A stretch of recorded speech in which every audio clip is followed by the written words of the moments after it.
I love that on a Sunday morning because that means, of course, it is time for Tice's Sunday Sermon. And this week, I'm going to talk about daylight robbery. You might wonder where I'm going with this. Just hear me out. Picture the scene. You're sitting at home, downstairs, quietly, thoughtfully. You might be watching TV. You're looking at your mantelpiece and you've got 3 pots of savings on there. You've been really diligent. You've got your savings pot, you've got the savings pot for your children, and you've got the savings pot for your unborn grandchildren. And you're just quietly contemplating life, and all of a sudden, some very well-dressed official from the government knocks on the door and just barges in downstairs and said, excuse me, and then he smashes all your pots of savings, all 3 of them. And he starts taking money out. And you say, hang on, what's going on? Why are you taking my savings and my future savings out? Oh, sorry, my dear. Sorry, my dear, we've got to keep the lights on. Got to keep the prices down on the energy prices. Really? What's the problem? Well, don't tell anyone, but the truth is that the politicians and the senior civil servants have been negligent for a decade or so, and we're having to cover up for their haulics, for their messes. Really? Oh dear. And you're taking my money. Where's it going, this money that you're taking from my mantelpiece, from my savings, without asking me? Where's this money going?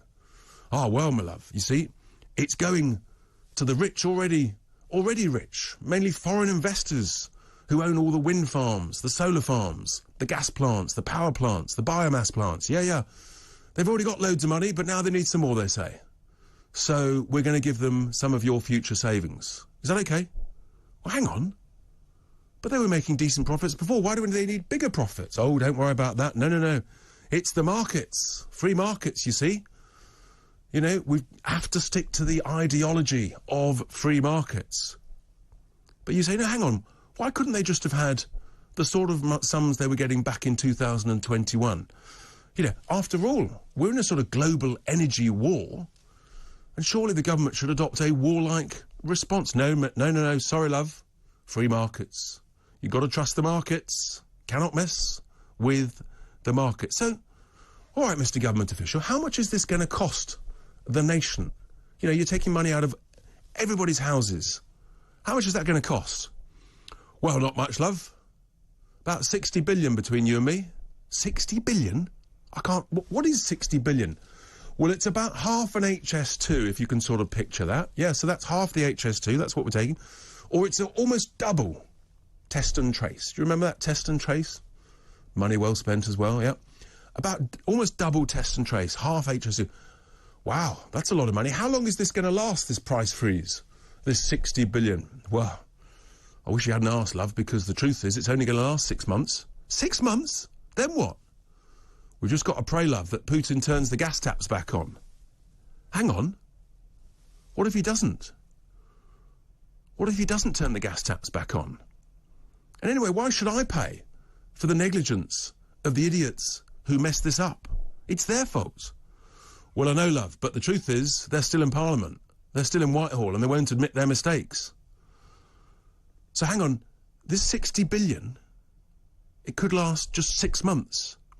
Yeah, that's right. We don't know what's going to happen after that. But we could be back for more. So could you save a bit more, please? Because we might have to take a bit more of your future savings from your children and your unborn grandchildren's savings. This could go on for years and years. Wow. And then the official leaves. You go and make a cup of tea.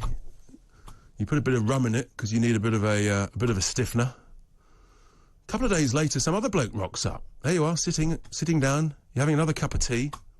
I've got news for you, love. Yep, we've got a big bazooka plan.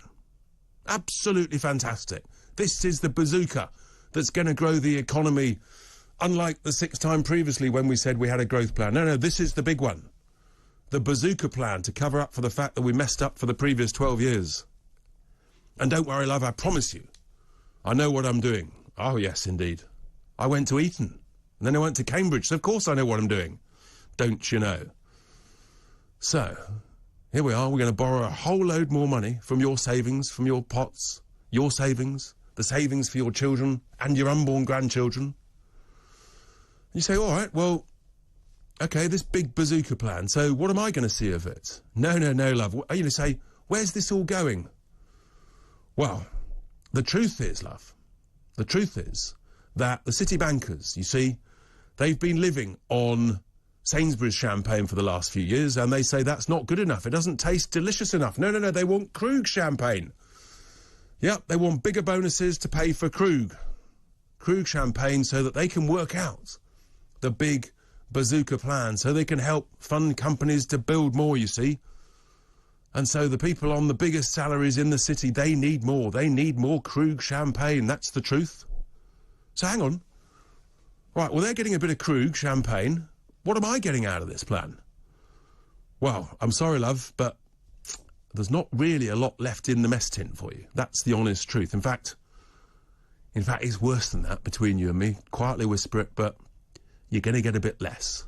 Yes, you're going to get a little bit less because, you see, inflation's going up about 10% this year, but your personal tax allowance, before you start paying income tax, we've got to freeze that, we've got to leave that where it is. So the truth is, you're going to get less. But don't worry, trust the rich city bankers with their glass of Krug champagne. They'll be all right, they'll sort it all out for you. Now, this is what's called trickle-down economics. Relax. Because apparently some crumbs of delicious cake, maybe stale cake, but some crumbs may trickle down from the table of the rich city bankers for you, onto your plate. So you might get some crumbs. You ain't getting any Krug. You ain't getting any Sainsbury's champagne. No. Really? Is this really the way to build and grow an economy? I think not.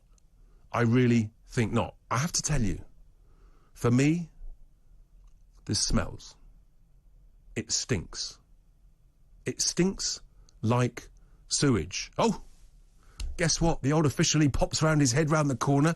Now you mentioned sewage, love. Yeah, I'm sorry, we messed up on the sewage too, didn't we? You remember the water companies?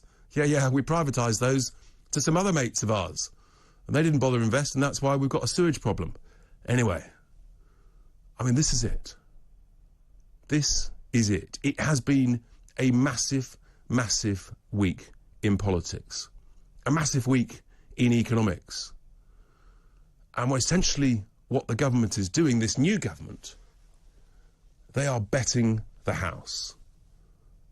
But what they're doing is they're taking some of your savings, they're taking some of your children's savings, they're taking some of your unborn grandchildren's savings, and they're pouring it in to the top of the economy to prop up the rich investors who own the gas and the wind farms, many of them overseas, foreign-owned, and to prop up the wealthiest in society.